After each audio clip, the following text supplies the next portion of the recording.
Assalamualaikum warahmatullahi wabarakatuh. Kembali lagi di channel Berita Mistis. Untuk kisah kali ini masih melanjutkan dari kisah yang sebelumnya, yaitu sebuah kisah yang ditulis oleh akun Twitternya Bristory, yaitu sebuah kisah yang berjudul Rumah Tetek. Sebelum kita masuk ke ceritanya, tekan dulu tombol like video ini dan jangan lupa tekan juga tombol subscribe channel ini dan nyalakan juga lonceng notifikasinya agar tidak ketinggalan cerita-cerita baru dari channel ini. Bagi teman-teman yang ingin membaca langsung ceritanya, nanti silahkan saja kunjungi linknya yang nanti akan saya sertakan di kolom deskripsi. Dan seperti apa untuk kelanjutan kisah ini? Langsung saja kita simak berikut ini.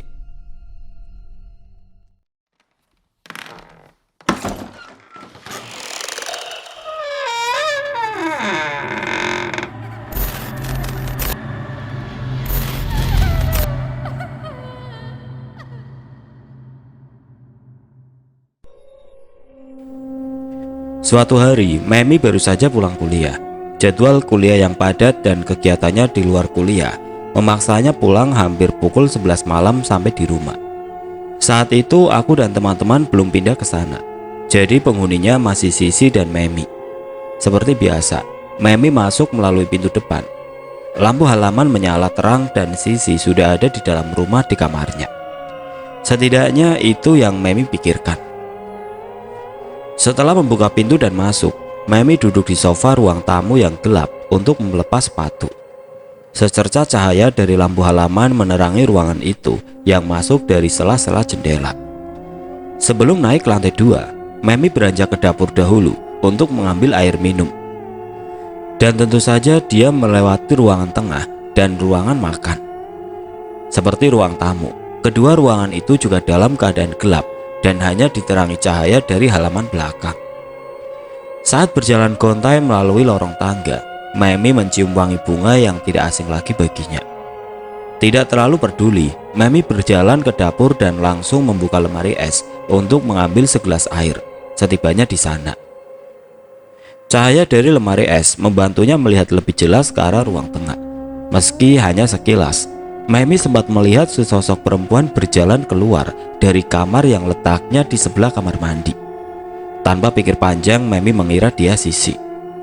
Dari dapur, Memi segera beranjak ke lantai atas menuju kamarnya. Sekali lagi, wangi tadi kembali tercium sejak dia menginjakan kaki di lorong tangga. Kali ini, perasaan Memi mulai tidak enak karena wanginya semakin tajam saat dia semakin dekat lantai atas. Ketika Memi sudah sampai di depan lukisan bunga yang ada di tengah lorong tangga, dia melihat seseorang yang sedang duduk di kursi yang letaknya paling dekat dengan tangga. Masih beranggapan bahwa yang dilihatnya adalah Sisi, Memi memanggil-manggil kakaknya itu meski tidak ada jawaban seperti yang diharapkannya.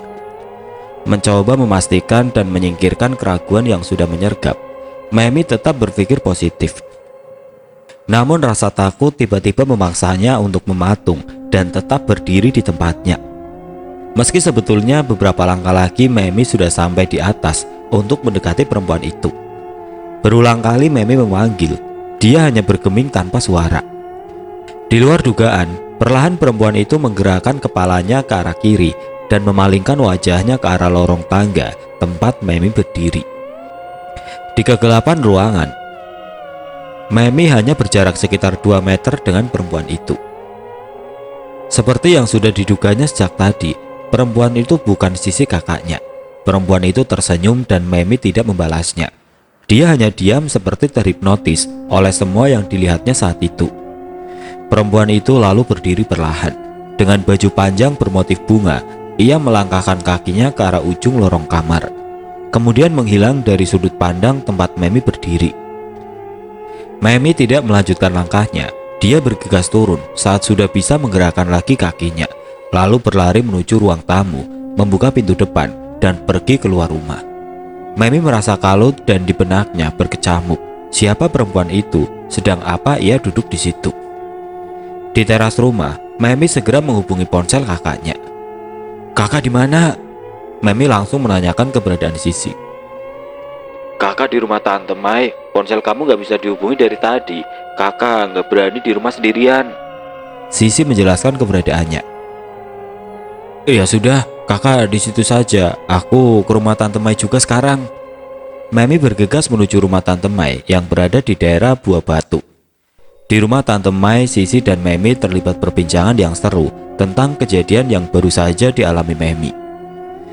Kesempatan ini dimanfaatkan juga oleh Sisi untuk menceritakan pengalaman yang sama di rumah mereka. Jadi, kakak sudah pernah melihat perempuan itu?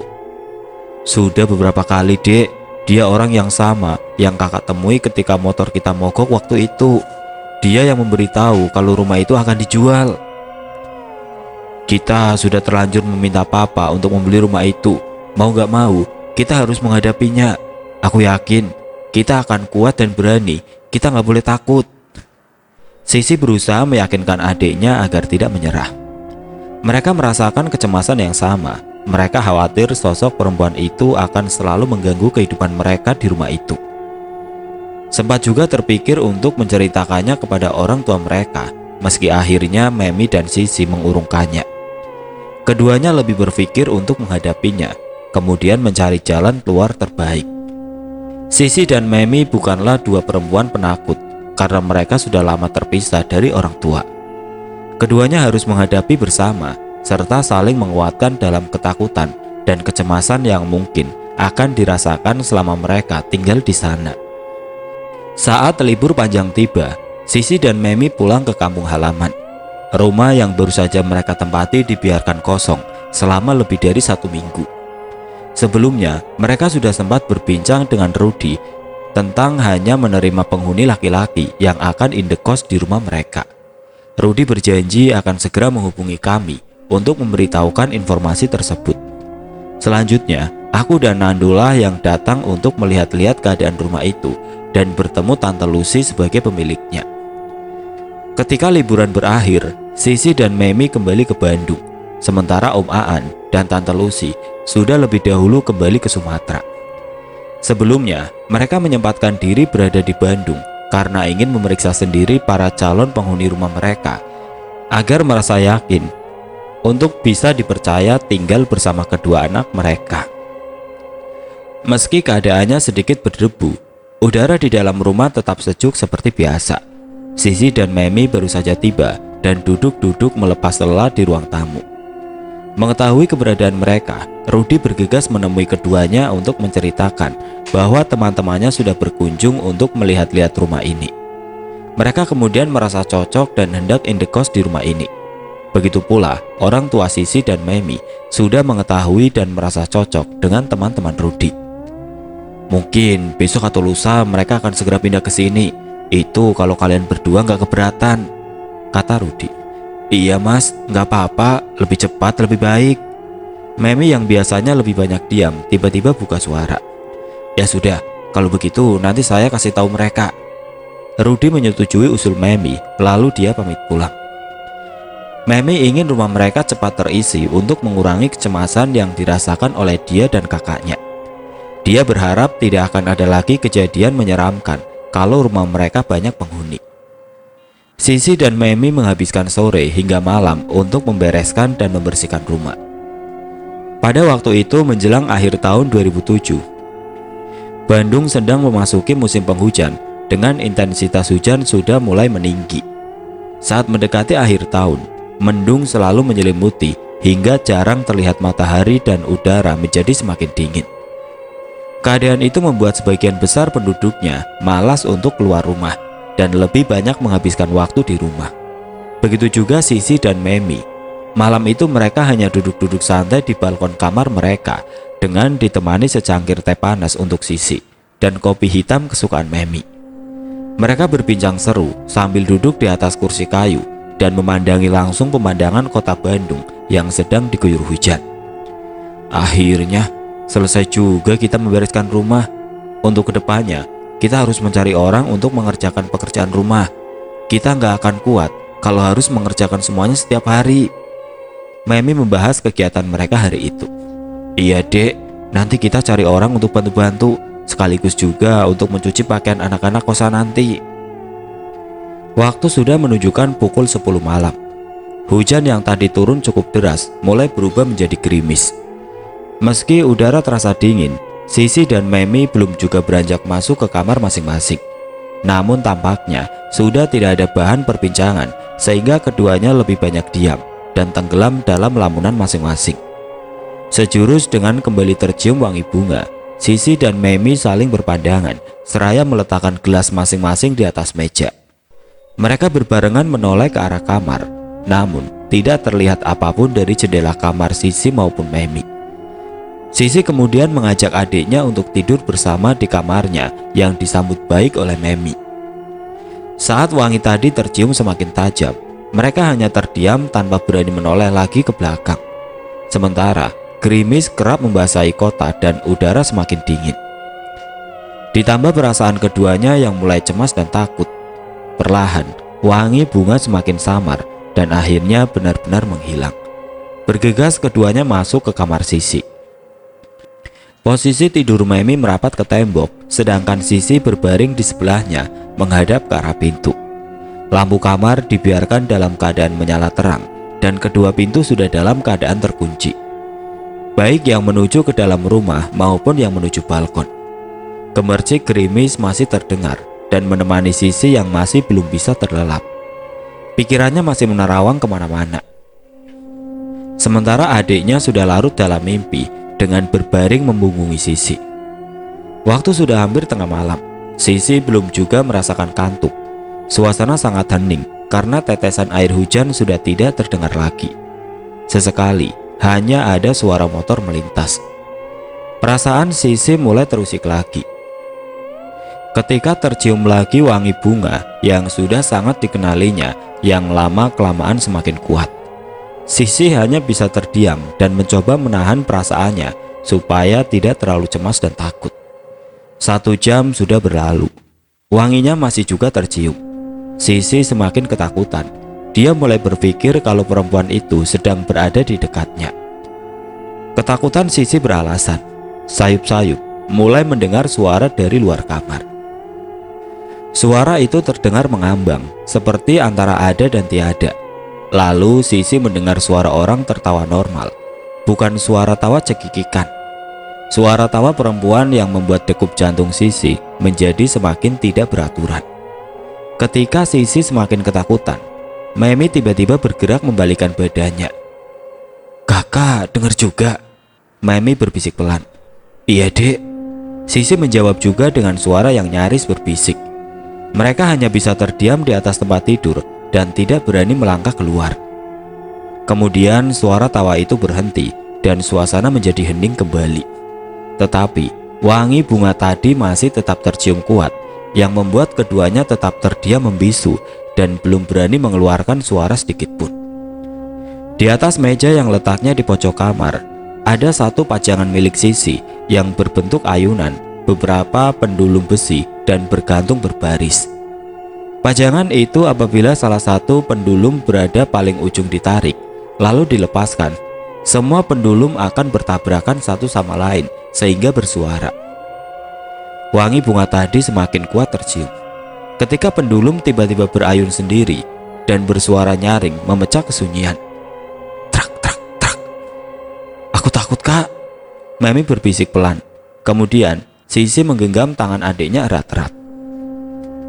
Pendulum terus berayun dan beradu satu sama lain, lalu bergerak semakin pelan hingga akhirnya berhenti. Suasana kembali hening, membuat Sisi dan Memi bernapas sedikit lega. Walaupun keduanya belum berani bersuara apapun. Tiba-tiba, lampu kamar mati, membuat ruangan menjadi gelap, hanya sedikit cahaya dari lampu balkon yang masuk dari sela-sela jendela. Keduanya semakin ketakutan dan tetap berbaring tanpa berani berdiri atau menyalakan lampu kembali. Pendulum kembali bergerak dan bersuara dengan sendirinya. Memi menenggelamkan wajah ke tubuh kakaknya sambil memejamkan mata karena tidak berani melihat situasi yang mungkin terjadi di dalam kamar.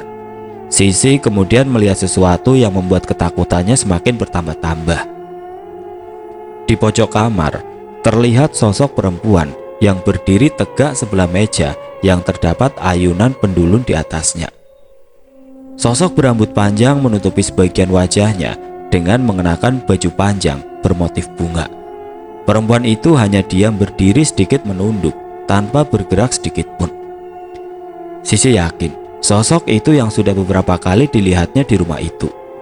Tangan Sisi semakin erat menggenggam tangan adiknya ketika sosok perempuan itu mulai mengangkat wajahnya. Akhirnya Sisi dapat melihat wajah perempuan yang berdiri hanya beberapa meter dari tempatnya berbaring. Sambil memperlihatkan wajahnya yang cantik dan terlihat putih pucat, ia tersenyum ke arah Sisi yang langsung dibalas juga oleh Sisi. Di tengah suasana yang cukup mencekam, keberanian Sisi muncul. Rasa takutnya lenyap begitu saja, berganti dengan keberanian menyeruak di dalam dirinya. Sisi melepaskan pegangan tangannya dari tangan Memi, lalu bangun dari tidurnya. Kemudian duduk di pinggir tempat tidur. Dalam gemermangan cahaya kamarnya, perempuan itu tetap berdiri diam di pojok kamar, dengan wajah yang masih tersenyum ke arah Sisi. Assalamualaikum, Sisi mengucap salam. Sosok itu tetap diam. Kami tahu kalau Teteh memang lebih dulu tinggal di rumah ini, tapi tolong jangan ganggu kami. Suara Sisi yakin dan membahana. Tidak ada niat kami untuk mengganggu Teteh. Kita bisa hidup berdampingan di sini, tapi jangan saling mengganggu. Kami juga bisa marah, ungkap Sisi. Beberapa hari ke depan, rumah ini akan semakin ramai dengan penghuni baru. Tolong jangan ganggu mereka nantinya. Jangan membuat mereka tidak betah. Tolong ya Teh. Sisi menyampaikan isi hatinya dengan mantap. Kita berteman ya Teh. Sosok perempuan itu perlahan memiringkan kepalanya ke kiri dan matanya terlihat menatap ke arah Sisi, lalu tersenyum dan terlihat mengatakan sesuatu. Dengan suara pelan, perempuan itu berkata, "Berteman." Sosoknya perlahan menghilang dan akhirnya tidak terlihat lagi diiringi wangi bunga yang juga perlahan ikut menghilang. Rasa takut Sisi benar-benar sudah lenyap, berganti ketenangan dan keberanian. Dia langsung berdiri dan menyalakan lampu. Teteh sudah pergi dek, kita bisa tidur tenang sekarang. Sisi menenangkan adiknya yang masih terlihat ketakutan. Setelah itu keduanya tidur tenang sampai pagi menjelang. Keesokannya, ketika hari sudah menjelang sore dan Bandung diguyur hujan deras, Sisi dan Memi sedang duduk-duduk santai di ruang tengah rumah mereka sambil menonton acara televisi. Tok tok tok.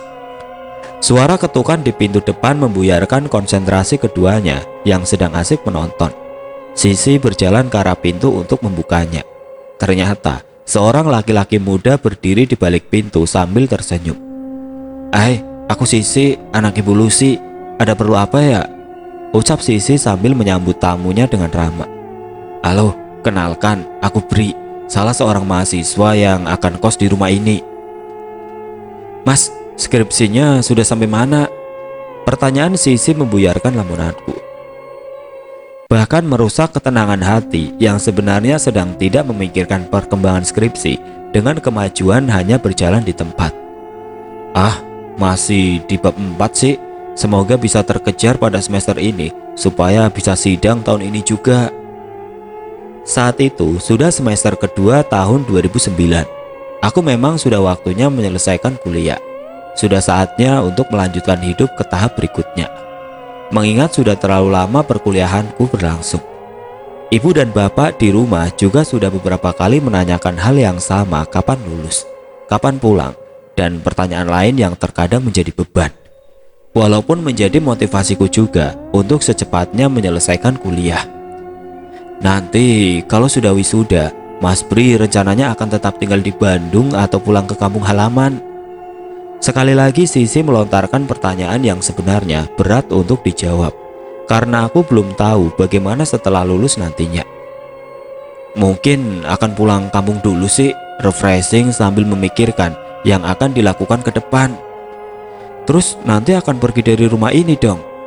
Sepertinya harus begitu. Kenapa memang sih? Takut aku tinggal ya? Nah, itu yang aku gak suka. Rumah ini akan beda banget tanpa kehadiran Mas Bri. Percakapan yang terjadi di depan televisi itu mengingatkanku akan hubungan di antara kami. Seluruh penghuni rumah sudah menjadi teman yang sangat dekat. Aku sangat nyaman berada di tengah-tengah mereka yang menemaniku dalam suka maupun duka selama hampir 2 tahun terakhir ini. Kehidupanku dan teman-teman di rumah ini sangat menyenangkan dan menjadi salah satu episode terbaik yang pernah terjadi dalam hidup, termasuk pertemanan kami dengan Teteh. Tidak bisa dipungkiri, kami juga menjalani kehidupan bersama Teteh berikut misteri dan kengerian yang menyertainya. Teteh selalu hadir dengan caranya sendiri dan selalu mengajak berkomunikasi dengan caranya sendiri. Mau tidak mau, kami harus dapat beradaptasi dengan keberadaannya. Seiring waktu berjalan, kami akhirnya dapat beradaptasi dengan Teteh. Lelahnya tubuh ini memaksaku untuk langsung pulang begitu perkuliahan terakhir selesai. Aku tidak ingin lagi melakukan apapun setelah ini. Jadwal kuliah Kamis memang padat. Sejak pukul 7 pagi, aku harus sudah hadir di ruangan mata kuliah auditing yang memang materinya sangat memeras otak. Setelahnya, aku harus mengejar dosen pembimbing skripsi yang cukup sulit untuk dicari jadwal pertemuan kami yang cocok. Setelah agak siang, kami harus mengikuti perkuliahan akuntansi lanjutan, meski aku kurang menyukainya. Pada perkuliahan terakhir, aku bisa sedikit bernafas. Ekonomi manajemen lanjutan menurutku tidak terlalu berat. Semester terakhir ini, aku memang sengaja mengejar semua mata kuliah yang tertinggal, bersamaan dengan penyusunan skripsi. Harapanku, semester depan aku sudah bisa sidang, kemudian wisuda. Kota Bandung sudah masuk musim penghujan. Sore itu aku harus mengendarai mobil dengan sangat hati-hati. Kondisi sedang hujan besar dibarengi angin yang cukup kencang. Biasanya ada saja 1 atau 2 pohon yang tumbang di salah satu sudut kota. Genangan air di setiap sudut jalan membuat roda mobilku beberapa kali harus menerjang lubang yang tertutupi genangan. Untunglah jarak kampus dan indekosku tidak terlalu jauh, hanya sekitar 20 menit perjalanan. Hujan yang turun cukup deras saat aku tiba di rumah. Masih pukul 5 sore, tetapi hari sudah gelap dengan langit dan matahari tertutupi awan. Kulihat dari luar, rumah yang kosong. Teman-teman lain mungkin belum pulang, dan ternyata benar, karena di dalam tidak ada seorang pun. Suasana di luar gelap, begitu juga di dalam rumah dengan lampu belum ada yang menyala, sehingga membuat seluruh ruangan sangat gelap. Aku menyalakan lampu satu persatu di setiap sudut rumah. Mas Bri sudah pulang. Sisi tiba-tiba muncul dari dapur yang membuatku terkejut. Aduh, kaget aku sih. Aku pikir di rumah gak ada siapa-siapa. Maaf mas, aku juga baru turun dari kamar. Seharian aku di rumah kok. Kebetulan hari ini tidak ada jadwal kuliah. Sisi menjelaskan sambil sedikit tertawa geli. Setelah terkejut dengan kehadirannya, sebenarnya perasaanku sangat lega ketika mengetahui aku tidak sendiri berada di rumah. Aku mandi dulu ya sih. Iya mas, silakan. Mas Bri capek banget kelihatannya. Iya nih, jadwal kuliahku sangat padat hari ini. Aku segera beranjak menuju kamar. Jarum jam sudah menunjukkan pukul 8 malam ketika aku masih berselimut tebal di atas tempat tidur sambil menonton televisi sejak maghrib tadi. Udara yang cukup dingin ditambah rintik hujan yang masih saja turun membuatku semakin menikmati suasana kamar sambil mengistirahatkan tubuh yang kelelahan. Mas Bri, mau titip makan sekalian, aku mau ke warung Teh Yanti nih. Suara Sisi terdengar dari luar kamar. Kebetulan, aku sudah merasa lapar sejak tadi dan sedang malas keluar rumah. Aku langsung bangun dari tempat tidur dan keluar kamar. Aku titip menu biasa saja ya sih, terima kasih. Seruku kepada Sisi sambil tersenyum. Aku tenggelam dalam lamunan dan menyadari kalau sudah nyaris 2 tahun aku tinggal di rumah ini. Rumah yang menjadi tempat tinggal yang nyaman dan banyak memberikan pengalaman berharga.